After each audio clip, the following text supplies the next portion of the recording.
Okay, hi everyone, Boker Tov. Thank you for coming. Looking forward to learning together for our last session today. I have a little bit of a cold, so if you see me like tearing up, it's not the emotions of the story, maybe, but hopefully we'll be able to power through. So, what we're going to talk about today is the story of Achav ben Omri.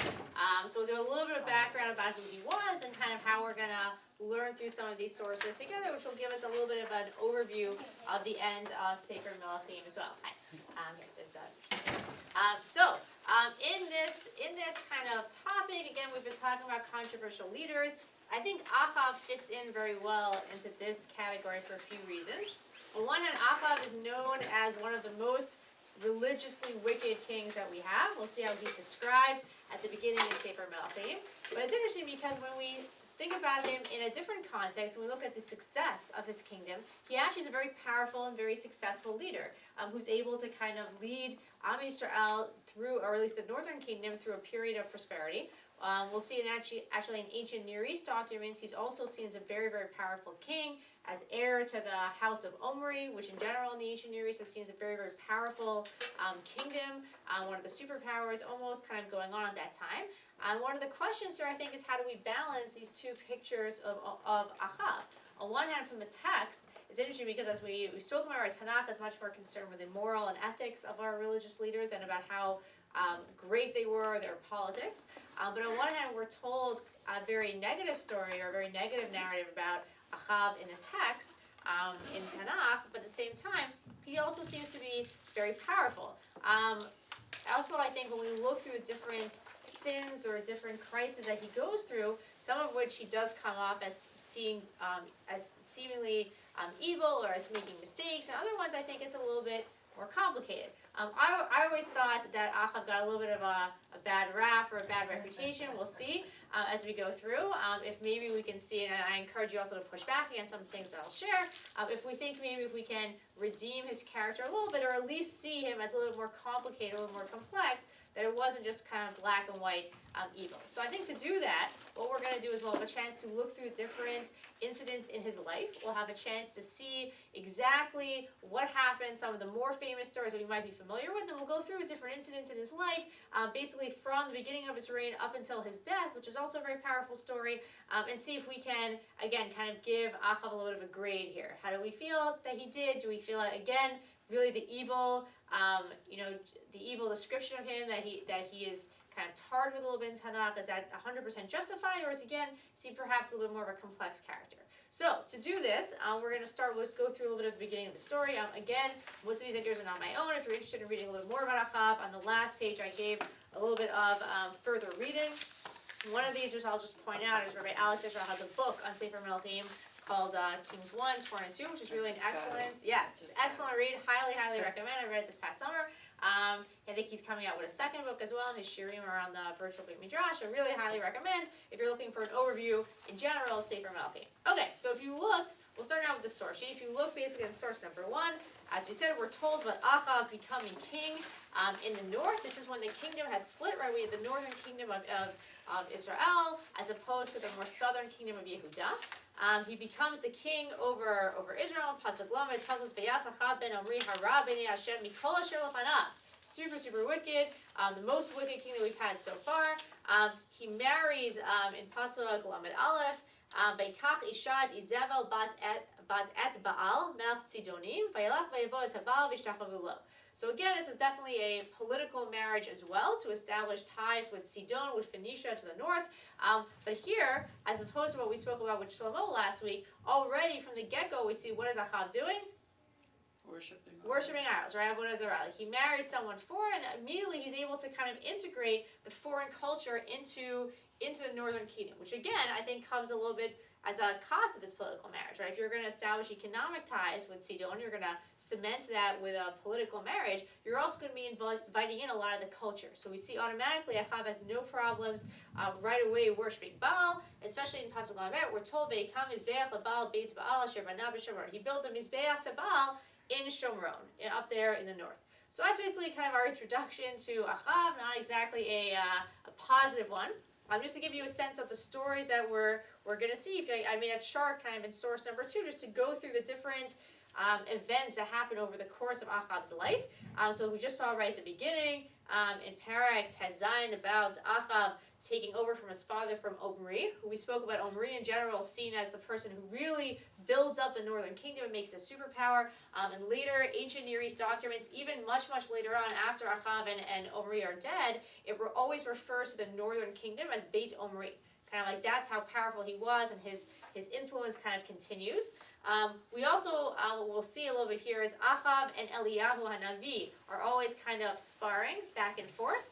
We go through basically what are known kind of as Pirkei Eliyahu, the stories of Eliyahu. Eliyahu declares a drought, which fundamentally affects the kingdom that Ahab is responsible for. People are starving, right? People don't have food, people don't have anything to drink. And we'll see exactly who really is to blame for this. Is it Ahab and his actions, right? Or is it perhaps Eliyahu being a little bit more strict with the punishment that he is demanding that God decree on Am Yisrael?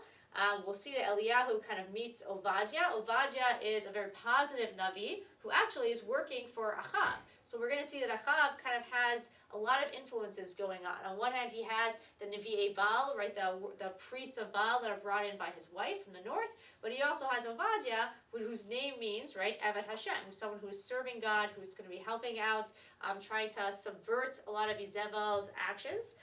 There's going to be Eliyahu ends up running away, right? There's the whole kind of side point of Eliyahu. We're going to see in Perek Chaf, there's a war between Ben-Hadad of Aram, basically which today would kind of be Syria, and Ahab. Ahab is helped by the Navi, and he's supposed to kill Ben-Hadad, but he spares his life for economic reasons, which we'll see. And a punishment is kind of decreed on him that he will, hi, welcome. A punishment is decreed on him that basically Ahab and his men will die because he spared the life of Ben-Hadad. Then Perek Chaf Aleph, which we'll have a chance to look at in much more detail, is the very famous story of Kerem Navot, the vineyard of Navot, where we'll see exactly how Ahab comes out in that story.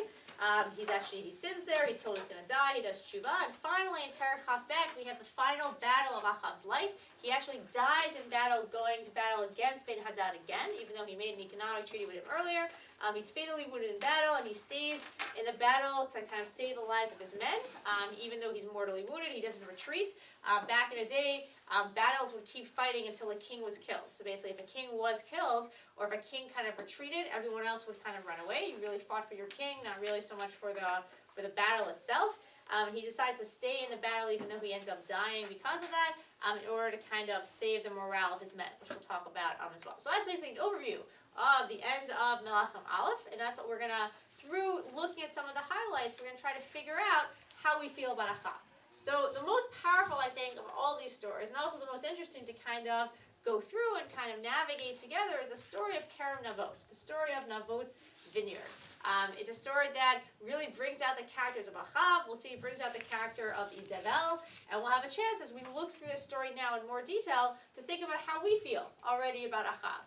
What's interesting here again is even though the House of Omri comes up in ancient Near East documents about how many soldiers they had and the powerful armies that they had, in Tanakh we're much more concerned with kind of like the quote-unquote scandal here, where a king does something very small, but that's still seen as greatly unjust, which I think is also something that's very powerful. So what we'll do now is we're going to look at this actual story of the vineyard of Navot. We'll read through it together. What I want us to think about as we read through it, we can follow along in the Hebrew and the English, how do we feel about Ahab's character here?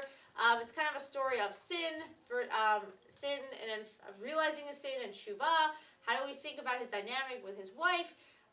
Do we think that Ahab really is as wicked as he's portrayed to be, or is there maybe a more complex way of framing his character? So let's read through the story together, and we'll see if this can give us kind of a starting point to really analyze where Ahab's coming from and what his character is. So if we look at the next page, page 2, we have the story of Melachim Aleph, Perek Chaf Aleph. And we have here the story where a few characters that are going to appear in the story: Ahab, his wife Jezebel, and Navot. So we're told after, right, Vayhi Achar Hazbei Ma'eleh, after the following events, or once upon a time, as things kind of continue on in the reign of Ahab, we're told Kerem Hayel Navot Israeli Asher BeIsrael Eitzel Hechal Ahab Melech Shomer. So right next to the king's palace, there was a man named Navot who had a vineyard, and the king decides he wants to do a little bit of renovations, expansions, and he wants the territory where Navot's vineyard is. So Achav decides to go and make an offer to Nabot. Vaydaber Achav el Nabot in pasuk bet lemor tnali et karmecha vayili legan yerek hu karov etzel beiti v'tna lecha tartav kerem tov mimenu im tov beinecha net lecha kesef mechir zeh. So he makes him an offer. Give me your vineyard. I'll give you some cash for it, nice settlement, or I'll give you another vineyard to replace it. And as people are probably familiar with the story, right? Navot basically refuses. Chalila, that I should give you nachalat avoti. What does that mean, nachalat avoti? I should give you what belonged to my family. This is my family's plot. I'm sorry, I can't give it to you. Pasuk 4. Achav goes home. He's sulking. He's interesting. This actually sounds a little bit like what other person in Tanakh comes back. And it has a conflict with his wife a little bit also. So as we pardon? Yes, very good, right? So it's interesting. Rabbi Yoni Grossman, he has a whole article I gave in the back, compares this a little bit to Haman, right? Haman comes back, doesn't get what he wants, also turns to Zeresh. So we see over here a few parallels. So excellent.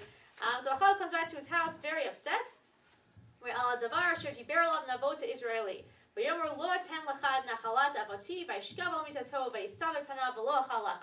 what's interesting is we're going to see how the retellings of the story goes. Right here already, Naval is Achav is retelling the story over in his head. Right, he sulks and he goes to sleep. He doesn't even eat dinner. He's so upset that this is not going to work. Pasuk hey.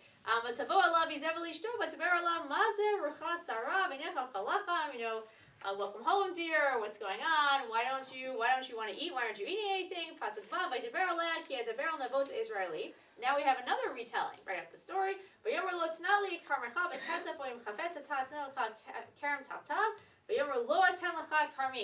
went to Navot and he told me no, he won't give me his vineyard. Keep on going. But Tomer Alav is Evel Ishto Ata Tasem Luchal Yisrael Kumachal Lecha Meitav Livcha VeAnina Ten Lecha Kerem Navot Israeli. And she refers to him. She says, "No, you're king of Israel. You gotta step it up." And she says, "Go eat, calm down. I will get it for you." What I want you to think about now as we continue reading. Do you think that Achav knew about what was going to take place later on? We'll see do we think he was in on it or not in on it? If he was going to be deposed as a witness, do you think he would pass a lie detector test or not? So let's see what happens. So now Izebel is like, I got this, and she's going to take charge. So Pasachat, she writes letters, and she sends them to all of the elders, all of the Kenim who lived in the same town of Navot. We'll skip down a little bit in Pasuk Tet. She basically says, have a fast day, and we're going to put Navot on trial. Pasuk Yud.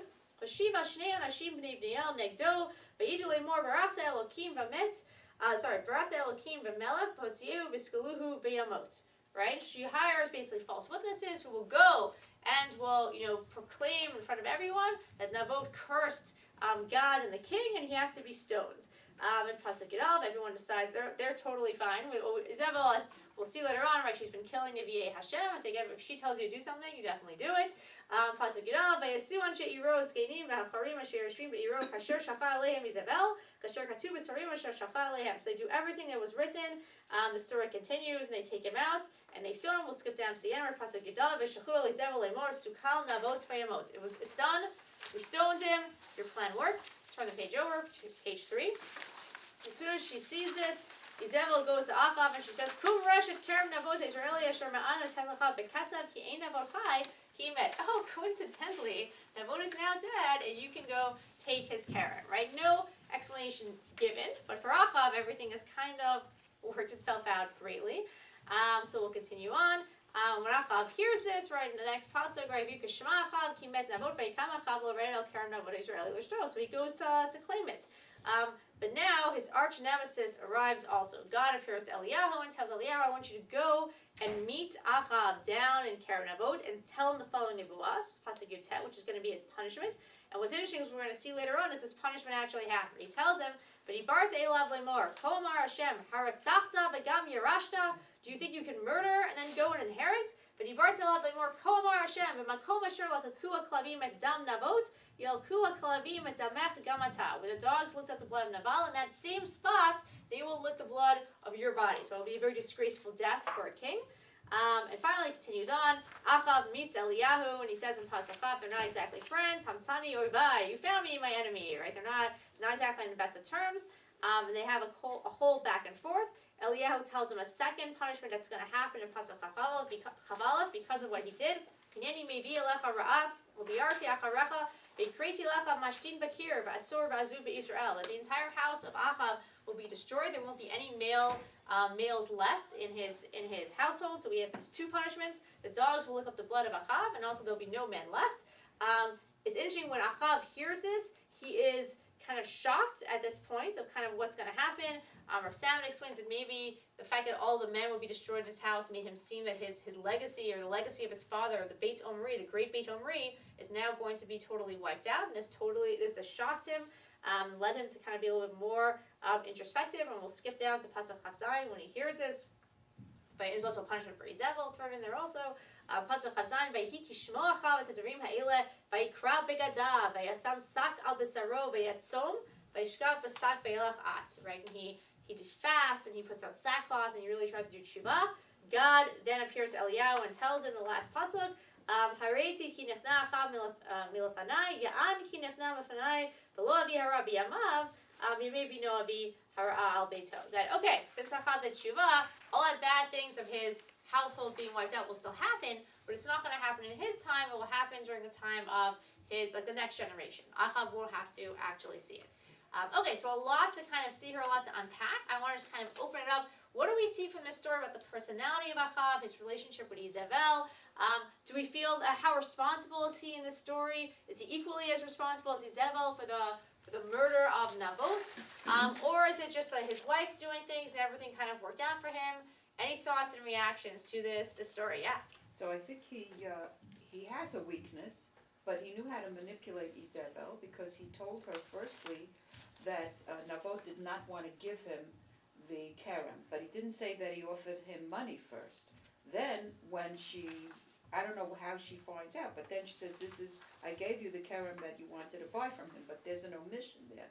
So maybe he knew that she would be the instrument of his revenge, to get revenge. Interesting. On him. So almost that you're saying that when he kind of complained to Izebel, he knew if he made it kind of like about him, like she wasn't respecting his power, Izebel would figure everything out. He just had to kind of like leak the information however he did, and then just wait for Izebel to bring it about. Okay, interesting. Any other thoughts? Kind of what do we think about Achav's character here, about how he's acting? Any other thoughts or reactions? Is there anything that surprised us about the story or shocked us? No, he was the son of Omri. Omri was a very cruel person, and he knew that he could get away with things, so why shouldn't Achav be able to do the same thing? Okay, true, right? To kind of like, so do we see it as a continuation of like a terrible legacy of injustice? Anything else? So we'll keep reading, but just to keep in mind, like, what do we think of the relationship here of Achav and Izebel? So to show a couple of things about the story. If you look on the next page, on page 4, so we spoke a little bit about the retellings of the story. And I'm sorry, remind me your name. Sarah. Pardon? Sarah. Sarah. So as Sarah mentioned, also that at the end we see how Achav has kind of made it personal. So a few different Mefarshim and scholars in Tanakh point this out. If we look at the 3 times that Achav retells the story, each time it gets changed a little bit. Right? The first time is the objective. The narrator is telling us in Sefer Melachim, and the narrator is telling us over here, right, that Achav made an offer to Nabot, and his response really is, I'm sorry, I can't do it, right? Mititiet nachalat avotaylach. I can't give you my family's inheritance, right? And he says, right, Chalila la Hashem, that it's really kind of right, the Lord forbids it. It's a religious imperative, nothing personal. It's religiously, I can't give up this land. This land belongs to my family. It's from God. It's nothing personal. It's a religious reason. When Achav goes home and he's tossing and turning and sulking, he retells it to himself, and now already it switches again, right? He's saying, "V'lo aten lachad nachalat avotai." It's gone from being religious to being personal. So perhaps still a valid claim by Nabot, but already it's kind of being cut down a little bit more. And finally, we get to when he tells it to Izebel, now it's personal, right? Now he's saying, "Lo aten lachad karmi." I won't give it to you. Almost as if it's like a slight against the king as well. So we see already kind of in Achav how these things are kind of changing in his mind. I think we'll see a lot of times he does take things very personally. and how, the more he thinks about it, the more he's able to see that. What's interesting also, if we look in source 5, if we structure out the story a little bit, it's kind of a little bit of a chiastic structure, and where everything kind of parallels both sides, and everything comes down to the focus on the middle, where we see really the key middle part of the story is the false trial where Naval is the one who is put to death. But on each side, we see, right, it's framed by Achav and Izebel having discussions in the palace. First, where Izebel ends up setting up the murder, and afterwards, when she tells Achav that everything has kind of been fixed. But I think what's fascinating here is kind of the scene 1 and scene 5, how things switch, right? At the beginning, we have a scenario of Achav and Naval who are talking together in the vineyard. But by the time we get to scene 5, right, Naval is dead, and who has kind of taken his place to kind of advocate on his behalf? Right, Eliyahu, right? And this idea again of kind of avenging the death of someone who no longer has a voice, right? Whose voice has been kind of struck down. That Achav thought this would just be, like a king able to, we've spoken a lot about this, right? A king able to abuse their power, no one will know. But at the same time, right, Eliyahu kind of steps up. And I think what's interesting here is we see the role between Achav and Izebel, right? Is it more, as Sarah was saying, right, perhaps Achav was pulling the strings a little bit of Izebel, like he knew what she would do if he said things in a certain way, or is Izebel kind of just, she's just micromanaging the situation, her husband, and she's taking a lot of leeway, and perhaps Achav didn't know, or he would know. And I always wonder, as I mentioned before, if you put a lie detector, polygraphed Achav, would he pass? That he really didn't think that she was going to take an action here, kind of in her responsibility. Yeah. Would the fact that she sent those letters in her husband's name, Interesting. Could that be an indication that he didn't know? So again, I don't think he was writing the letter. She could have just used his seal. But I think it's an interesting question also. She definitely is acting with authority of the king. What does it say about what's happening on the other days of the week in the palace, right? What other decrees is she sending out, right, in the name of the king also? Something interesting to think about that. She may, again, thinking about the power dynamic, who's the person here who seems to be running the kingdom and getting things done versus Achav, who's, sulking when things don't go his way, and his wife is kind of, okay, I got this. What else is she kind of controlling and having a role, especially as we think of the foreign influence, right, coming from Sidon, especially with the Avodah Zarah that comes along with that as well. So again, not exactly a positive image of Achav, but I don't know if it's so malicious, right? He's not the one who's kind of orchestrating the death, right? But at the same time, we see kind of like that loss of power. What's interesting, the last thing we'll talk about for this story is the sin and the tshuva. It's interesting that if you look at the source number 6, when Achav sins, quote unquote, right, when at the beginning of the sin, when he's upset about everything that happened with Naval, he's sulking, he's not eating, he's tossing and turning. What does he do for his tshuva? He doesn't eat. Right? He does the exact same, it's like tshuva gemura, right? He does the same thing. Now, out of tshuva, right, it says when he hears everything that Eliyahu tells him, vayikra begadav, v'yasam sakal b'saro, vayinsom, vayishkav b'sak v'yalech at, right? That he's subdued, he fasts. So the same behavior that he had done over a very trivial matter, right? Someone's allowed to refuse to give up their ancestral home, right? Especially for religious reasons. Now he's doing it over the murder that happened, even indirectly because of him. So we see already there's some kind of tshuva happening equivalent to the sin. So I think what we see from the beginning of the story here, and what I like looking through this story is Achav in general, I think, has a lot of influences that are pulling on him, that we see from this story, right? He has his own ego. He has, have to balance the prosperity of the nation. He has to deal with religious crises. But at the same time, I think we see definitely Izebel is pulling him one way, in a very, very negative way, towards not just religious corruption, but moral corruption as well. But there are other influences that are pulling Achav perhaps in a different way. And that's why I want to talk a little bit about Ovadia. So Ovadia, as we said before, is a steward in Achav's house. So if we look on page 5, we see a couple of interactions learn a little bit about Ovadia, and through this I think we also see some of the interactions between Achav and Eliyahu, which are interesting to look at as well. So in source number 7, we're told basically that the famine has started in the Shomron. We'll see a little bit later on that Eliyahu is one of the ones who kind of causes this famine to start. And what we see over here is Achav and Ovadia decide to go together to try to solve the problem, or try to at least to help or get food to the people. So it says basically the famine is harav chazak b'Shomron. The famine is very strong in Shomron. And pasuk gimel vayikra Achav el Ovadia asher al habayit. Ovadia haya yaret Hashem meod. Ovadia worked for him, but Ovadia was someone who feared God. We said his very name, right? Obed Hashem, right? He's someone who's seen as very positive. And we're told this is right after Izebel had killed. But he karet Izebel of all Nevi'ei Hashem. But Ovadia had actually hidden some of the Nevi'im. As Izebel was trying to wipe them out, he had hidden a lot of the Nevi'im. Unclear again, what's interesting here is I think the text leaves it ambiguous if Achav knew about this and turned a blind eye, or really didn't know at all. Right? Is Ovadia kind of like working? Is he part of, secretly Achav doesn't even know he's hiding Nevi'ei Hashem?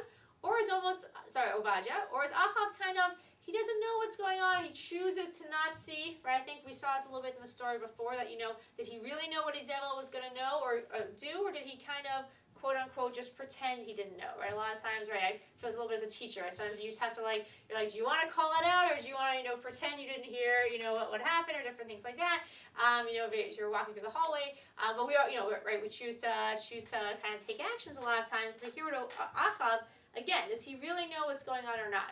So again, Ovadia is someone who, within the palace, is trying to save the Nevi'im, is working for that. And here I think it's very powerful in Pasuk Hey, Vayomer Achav el Ovadia, Lech ba'aretz el kol ma'yanei hamayim, ve'el kol ha'nachalim, ulai nimtza chatzir u'nechiyah sus v'pered, ve'lav nikaret mibehema, ve'chaklu lahem et ha'aretz. And he tells Ovadia, we have to go look for food, for who? For the people, right? And he's not outsourcing this. He's actually telling Ovadia, we're going to divide the land in half. I'm going to go one way, you're going to go the other. We're going to try to find food for our people. I think what we see here also is the responsibility Achav feels as a leader, and something that I wonder goes back a little bit to what we spoke about last week with Shlomo, but this idea of going back even to his marriage, right, with Sidon. And we're going to see later on with some of the economic ties he creates with Aram that kind of end up causing a lot of problems. But why does he really do this? It's not because he wants to bring, foreign influences into Eretz Yisrael, but this idea of kind of how do you help your people? How do you, as a king, and again, I don't think Achav is particularly religious. I don't think anyone would think that he's religious. I definitely think he's much more of a secular kind of personality, but I think that there is a large side of him that really wants to help his people. And then the question is, as he's helping his people, though, what choices is he going to make, right? One way to help your people is to create strong economic ties with other superpowers. However, this is going to bring in terrible religious influences. That's not really what you're supposed to be doing, but it's still coming from that place, I think, of wanting to help the people. And what we see here is he's really in one example of a positive example of really taking initiative himself to go out and try to help the people solve the famine. And we'll see kind of a few other examples if we think this is positive or negative. One thing that I think is important to talk about also, as we said, Achav really being torn in two. Right, on one hand he has Izebel pulling the strings, but on the other hand he has Ovadia, who's a very kind of positive influence in the palace. And what's interesting is I think a lot of the tension in Sefer Melachim is really between Achav and Eliyahu, right? They're always fighting Achav and Eliyahu. It's easy to see Eliyahu as the positive character, right? He's the one who is the messenger from God, and Achav as like the evil king who's unrepentant, who's not listening. But what's interesting, I think, when we look at it as at a closer level, and we look at it kind of try to do a closer read, Eliyahu is a very difficult Navi to try to get along with. And I think we'll see even Hashem at the end basically tells Eliyahu it's not working. We need to switch you with Elisha, right? You're too rough on the people. And what's interesting, I want to show you in source 8 and source 9, kind of how that conflict plays out when we think about Eliyahu, just looking at Eliyahu's interactions even with Ovadia. So we'll actually do this out of order. If you look at source number 9, we're actually told that the reason this whole famine came to be is because Eliyahu sees kind of how the people are sinning and almost demands from God that this famine be brought, right? And right in Pasuk Aleph, V'yomer Eliyahu tishmi mitoshvei Gilad el Achav, he announces to Achav, Chai Hashem Elokei Yisrael asher mati lefanav im yeh hashanim ha'ela talu matar ki im lepi dvari. There won't be any rain until I say so, until God's able to grant rain. The Mefarshim are really split whether God had decreed this and told Eliyahu to go and share the information, or if Eliyahu was almost making a demand of God, that he was the one who said, no, we need to have a strict punishment, there needs to be a famine to teach these people who are serving Avodah Zarah a lesson. And if you read it that way, you actually can read the rest of what we're going to see now in source 9, Perek Yud Zayin, as God was not so happy with Eliyahu either. And what God tells Eliyahu to do, is he tells Eliyahu to, Eliyahu leaves Achav, and God tells him, Lech mizeh panita lecha kedmav nistarta benachal Crete. Go hide yourself in Nachal Crete, asher al pnei hayarden. And he's told, Eta orbim siviti lekalech sham, and the ravens will feed you. And after a while, when he's hiding out in Nachal Crete and having to be fed by ravens, and he's totally, Rav Sama talks about this a lot, that he's totally dependent on the ravens for food, God tells him, all right, now we're switching it again, and I want you to travel, this is in Pasuk 9, Kum left Sarfata, I want you to go to Sarfat, Asher Letzidon, V'yashavta sham, Hinet Siviti sham, Isha al-manala kalkalech.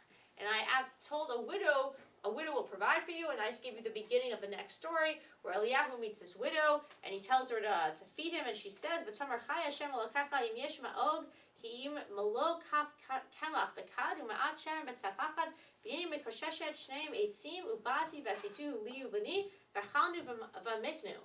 And the woman gives this very kind of, Eliyahu tells her, can you feed me? And she basically says, I have nothing left. I have these 2 sticks, a little bit of oil and flour. And after my son and I eat, what's going to happen? We're going to die. And Rav Sama actually frames this parak in a very powerful way. He says that God basically was telling Eliyahu, okay, Eliyahu, you want to be strict and you want to decree a famine and no rain on the people? That's fine. We can go that route. But to almost educate Eliyahu as a Navi, God tells him, now you have to go see the consequences of what this does to the people. First you have to go and be isolated and rely on other people to bring you food, the ravens and everything like that, to feel what it's like to be totally dependent. And then that's not enough. God sends him then to Sarfat, where he's like, I want you to actually interact with who? With the actual people who are suffering, who are starving. To kind of, we spoke our second share about Elisha and empathy. So I think here also, God I think tries very hard to teach Eliyahu kind of a softer side, right? You can't go back to a teaching analogy. You can't come into class the first day and the second a kid talks, right? Suspend them, right? You can't give like these very, very strict punishments. There has to be levels, and I think that you could read this as almost showing Eliyahu as also being a difficult Navi, a very strict Navi. To frame this in the context of everything that's happening with Achav, Eliyahu is very, very strict, and he's not exactly going to be the easiest person to work with. And if we go back to source 8, what's interesting is after Obadiah and Achav split the land up, and they're looking to kind of help everyone, Obadiah actually happens to run in to Eliyahu, who Achav and Izebel had kind of I forget what the police number is, when they had like an open report, if you see him, bring him in, and Obadiah is shocked when he sees Eliyahu, and he tells him, please don't run away again, I'm supposed to, to go back actually a step up, when he meets Eliyahu says, I have a message for Achav. And Obadiah says, we've been looking for you forever. The second I go tell Achav that you're here, you're going to disappear again. And what's interesting, a few other Tanakh scholars, Rabbi Alex Israel and Yael Ziegler, they actually frame in this whole interaction an actual rebuke of Eliyahu from Obadiah. And if we look at some of the psukim, it says over here that in Pasuk Daled, Vayihi b'hikaret Izebel Nevi'ei Hashem, when Izebel was cutting down all Nevi'ei Hashem, Vayikach Ovadia mea Nevi'im vayachbi'em. Obadiah had actually saved some of the Nevi'im, he had hidden them, v'kilkalem lechem v'mayim, and he provided them with water and food. And he says this later on to Eliyahu, he says, while you were, running away and disappearing, maybe you haven't heard, but I was the one who was saving the Nevi'ei Hashem. And the couple of words here that we actually just heard earlier, hikaret and akal kalem. On one hand here, Obadiah is talking about how Izebel had cut down Crete, right, all of the Nevi'im. And the story of Eliyahu at the beginning after he decrees the famine, God tells him to go where? To Nachal Crete. So we see kind of that parallel of that word. And here, as Obadiah is saying, I provided food for this Nevi'ei Hashem when I hid them. It says, uses the word of lekalkel, right? He provided food. We see also in the story of Eliyahu that who has to provide Eliyahu with food? The starving woman and her children. So almost here, the parallel of the words and almost the themes over here, we see that there's almost different ways of how Obadiah and Eliyahu are dealing with Achav. Right? On one hand, Eliyahu is saying Achav is totally evil. We're going to totally cut off for him, and I'm not going to work with him at all. I'm only going to give these strict punishments, and kind of refusing to work with this problematic government. Well, Obadiah, on one hand, is saying no. What is he going to do? Right? He's not going to run away. He's telling Eliyahu, I spent this whole time working where? working from inside, trying to make things better, trying to work within the system to kind of help and save the Nevi'ei Hashem. And almost a rebuke here that Eliyahu, you took the easy path. You decreed a terrible punishment. Then what did you do? You cut and run. But we've been here, we've been suffering, and we've been kind of living in the aftermath of everything that you did. So I think also I like bringing this idea up, because I think this shows us here that Eliyahu, at least in his conflicts or in his debates with Achav, is not always the easiest person to work with. This idea of bringing a famine, or bringing, restricting rain, and then running off to the wilderness and kind of leaving everyone to suffer the aftermath or the consequences of this decree is something that's very difficult. It's very stressful on Obadiah. And again, is this really going to bring the people back to Hashem? I think that's what we see in we're not going to look at it inside, but one of the major kind of themes that happens is we know is the showdown at Har Carmel, right, where Eliyahu has, calls out to God, and he tells Achav, you can have all your Nevi'ei Baal, make as much noise as you want, and both sides are going to fight it out, and Hashem's side wins, right? And we know that all the people are saying they're going to be loyal to Hashem, but 5 minutes later, what happens? They go back, right? They go back to Izebel. Izebel basically chases Eliyahu out, and we see that nothing really has changed. And Eliyahu gets very depressed that nothing has changed. But I think also that's always the question, like, how do you really bring the people back? Is it through fire and brimstone, or is it going to be through developing relationships? And to bring this back to Achav and his dual influences, if we look at source number 10, I think that everything we've seen over here is Achav also is kind of being torn in both directions, right? On one hand by Obadiah, and on one hand by Izebel. And where is he really going to land? And the Gemara in Sanhedrin reflects this. It says Achav, talking about his name, Achav Achla Shamayim, Av La'avodat Kochavim. And that he was, if we break his name, Achav, brother, father, because he was a brother to God, right? He did have his loyalty to God, but at the same time, he was a father to Avodah Zarah. He still also had this loyalty to Avodah Zarah. And if we combine this in Pasuk 11, we know after, or right before the showdown at Har Carmel, which is actually right near today, modern day Haifa, Eliyahu yells at the people, and he tells them a very famous line. He says, "Matai atem poseim al shtei seifim." How long are you gonna, balance on both sides? You want to have the best of both worlds as Jews. You want to be able to serve God when it's convenient, but you also want to serve Baal, and you want to serve Avodah Zarah, and all of the idolatry and culture coming from Tzidon. You want to have that also. And Eliyahu is saying, no, you need to choose a side. And Rabbi Alex Israel talks about this also. Maybe it's not just Am Yisrael, but who also has to choose a side? Right? It's not just the people, but even their leader, even Achav. Perhaps Achav is also the one who's pos'im al shtei seifim, right? He's being torn on these two sides. He has the influence on one hand of Obadiah. If he was really evil, right, he would have banned Obadiah from his house. But he has someone who is, serving God and trying to allow for God's presence in his house. But he also has Izebel. So it's almost a, conflict of cabinet picks here, right? On one hand, he has people who are good influence and people who are negative influence, and where exactly is he going to land? So we'll turn the page over here. And a source that kind of, I think, brings this up also. If we want to talk about, was Achav really so evil? Was he as cold and calculating as Izebel, who I think is 100% the evil, 100% evil character in this story? Or is he someone who just, I think is still something negative, but is just easily swayed, right? Perhaps just the same way he's okay to ignore Obadiah, who is saving the priests of Hashem, he also kind of turns a blind eye when Izebel is killing the priests of Hashem. And he kind of allows himself to be swayed, especially by his wife. And the Gemara in the Yerushalmi here explains that an interesting way, it says Rabbi Levi had been learning kind of the same stories that we were learning, and he first learned all these to put Achav in a negative light, right? Rabbi Levi avad zarash hadin kari ashta yerechin legnai rak lo haya ka'achav asher hitmaker lasot hara b'nei Hashem. He read this pasuk as negative, that Achav was a terrible person who, there was no one like Achav who was as displeasing to God. Ata legave b'layla amar le ma chatita lach uma sarchita kadmach. And then Achav actually appears to Rabbi Levi at night, and he says to him, have I sinned to you? Why do you only read the beginning? You're only focusing on the beginning. It says that I was a big sinner. You left out what part? The end. It says whose fault was it? It's not on me. It's on my wife, right? It's not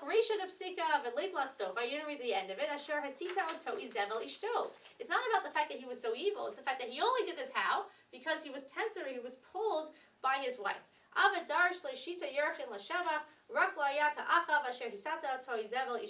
And Rav Levi says, fine, and the next 6 months when he taught, Sefer Malachim, he would actually expound this or teach this pasuk almost as praise.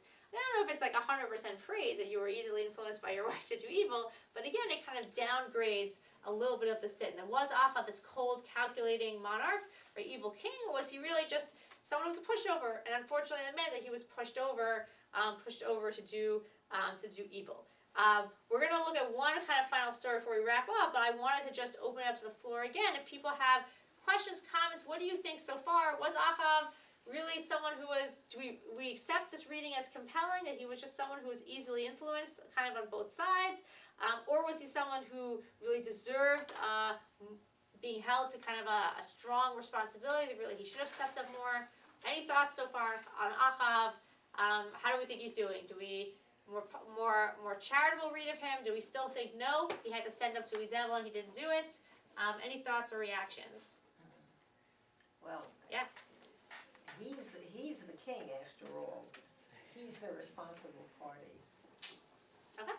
True, So right? he's- And that it's on that again, like allowing himself to not know what's going on in his palace. He has to kind of take a stand.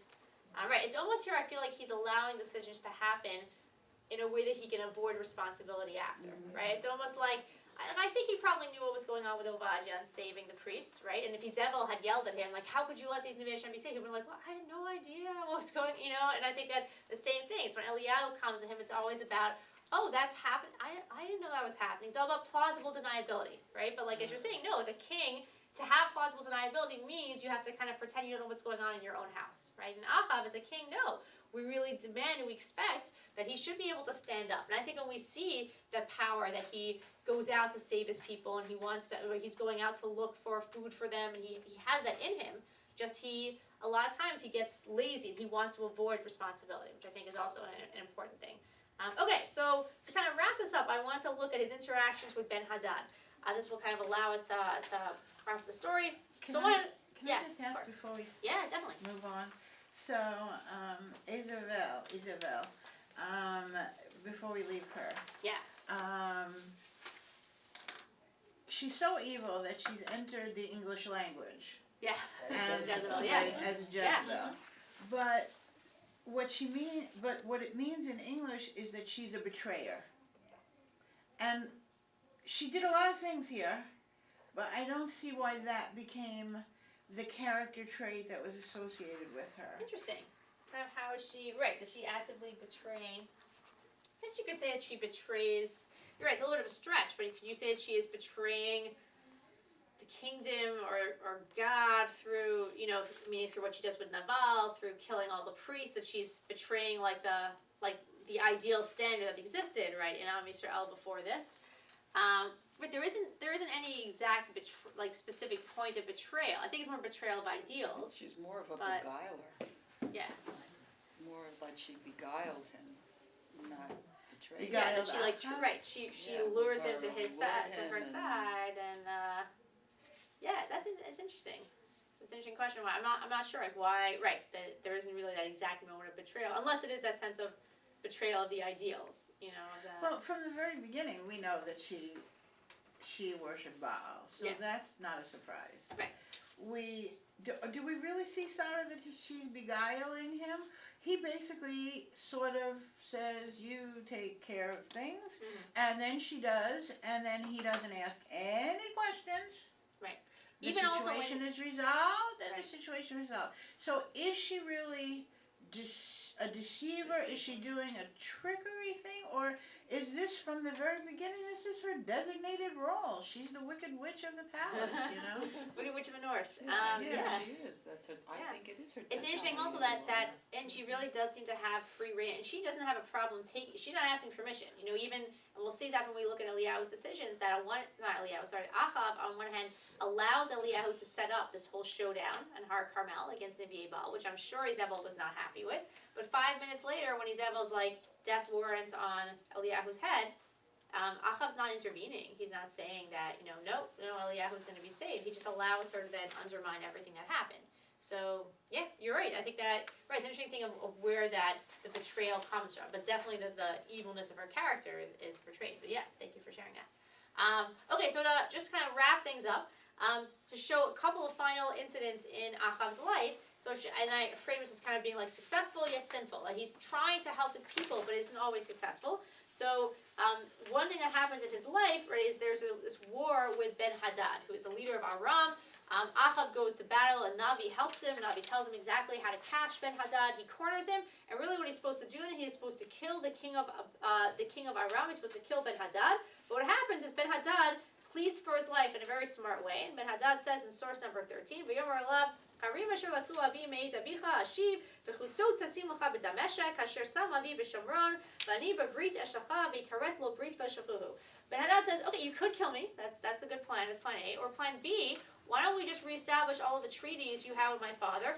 I'll open some bazaars in the Shomron. You'll open, we'll sell your goods in Damascus, and we're going to have an economic alliance, similar to the economic alliance, right, that Achav had established with Sidon. And Achav actually makes the decision to not kill him and leave him alive. And if you think about this from a sort of secular perspective, right, that seems to be a very smart thing to do, right? How do you help your people? You make strong economic decisions. However, Ben-Hadad was very wicked and really deserved to die.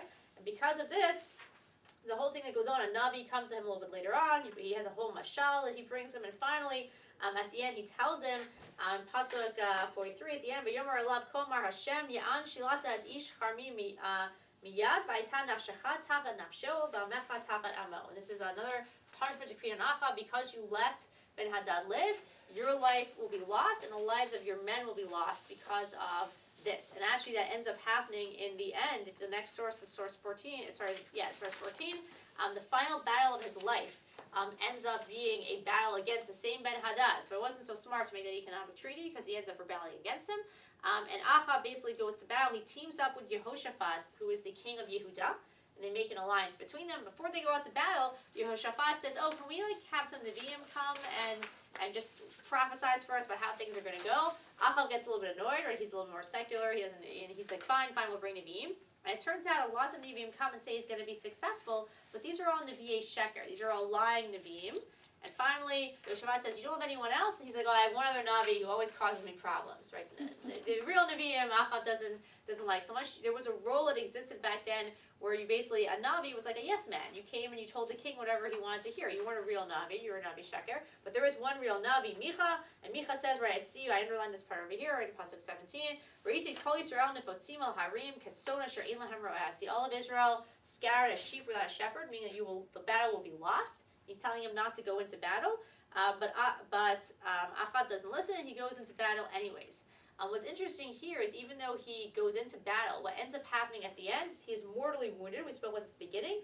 And even though he's mortally wounded, or this part, maybe not mortally, but maybe he could have survived, he tells his charioteer, "Leave me at the front of the battle, prop me up," right, so everyone can see me, because as we said before, the soldiers will keep fighting as long as they see their king. And if at this point in the battle, Achav would retreat, the battle would be over. He says, "Prop me up in his chariot," and they prop him up, and the battle continues, and the soldiers are able to win, or at least get there as far as at least it's a draw, and they're not overrun. So this nevuah of everyone running like sheep without a shepherd doesn't end up happening. But because he was there all day, what happens to Achav?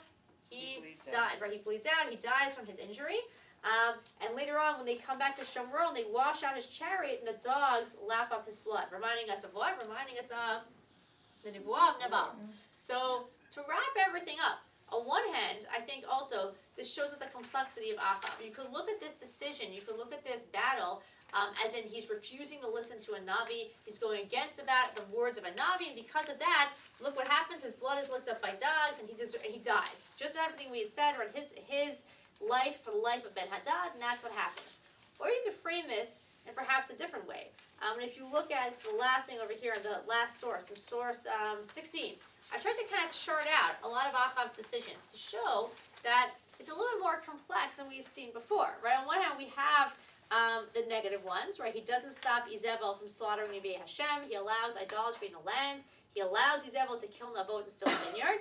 But we also have very positive ones, right? He goes out personally to look for grass and food. He has Obadiah and Eved Hashem in charge of his house. He allows Eliyahu to hold the ceremony in Har Carmel. He doesn't object when the Nevi'ei Baal are slaughtered by Eliyahu. And I think, and this is Rav Samet has this approach also, you could put the final battle of his life as a positive thing as well. And a few things he brings out. Number one is that even though there are false Nevi'im who are giving him like positive, fake, lying prophecies, there's a big difference between a Nevi'e Sheker and a Nevi'e Baal, right? Nevi'e Baal is someone who is really an idolatrous priest.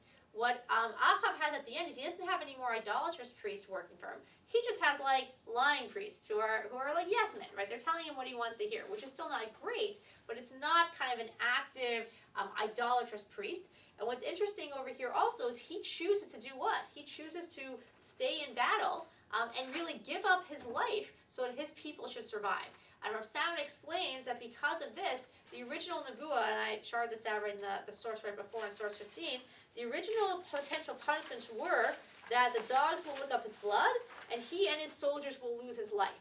But because Achav kind of decides to put it on himself, and I think we spoke before about his indecisions, but here he actually decides that no, he's going to stand for his people. And I don't think this is a religious decision. It's interesting about Achav. I think he's a very secular kind of king. I don't think he has a strong religious, godly connection. He's kind of okay with either like Nevi'e Hashem or Nevi'e Baal. I don't think he really cares. But I think deep down there is, really deep down, that caring for his people. And I think that comes out here because he says, I'm going to go out to battle. I'm going to stay there and give up my life.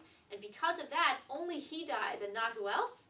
The army. Not his people. It was supposed to be him and his nation for Ben-Hadad and his nation. Because of this, only Achav dies and not the people. And what Samet says also, he says, even though you could read the dogs licking up the blood as the punishment of Naval coming true, Rav Samet, in an interesting way, says no. If that was supposed to happen, if we look back at the story of Naval, the dogs are supposed to lick up his blood in the exact place where Naval's vineyard was. It was supposed to happen in the exact place. What happens here is also the dogs aren't licking up the blood in that place. They're licking it up in Shomron, wherever they're washing out the chariot. The other thing is when we think back to half an hour ago when we read that story, we thought that he would probably be licking up the blood of like Achav's body on the ground. But here they're not really licking up. Right, it's a little gross, right? But like, it's more like they're washing up a chariot. It's one step removed. So Rav Samet says that it was almost a token. It's like, since Achav, it really was supposed to be this very disgraceful death, but because he sacrificed himself for the people, Achav is actually buried in like the royal kingly tombs. But we still have to pay homage to like the dogs licking up his blood. So it's going to be a downgraded punishment. It's like a token.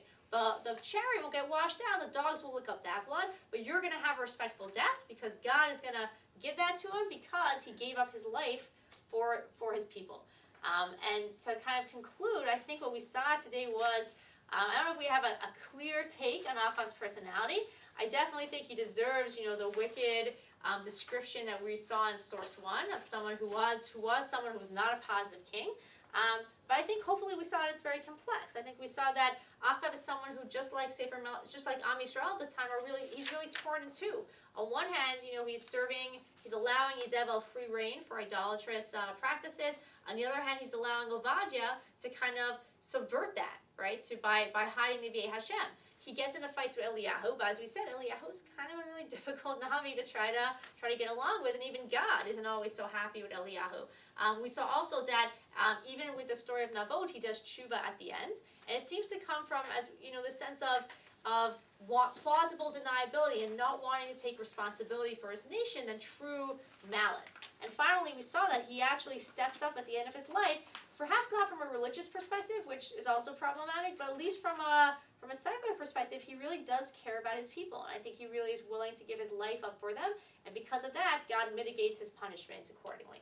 So a lot to think about Achav as we wrap up our series of rebels, warriors, and kings. Some of them positive, some of them negative, but hopefully we've seen a little bit more of a complex topic. And also I think how Nach and learning Navi and Malachim, Sefer Malachim in general, especially as we going into inauguration season and we're going into a lot of politics in America, how Sefer Malachim can really inform our discussion and our view of our leaders. Thank you so much. And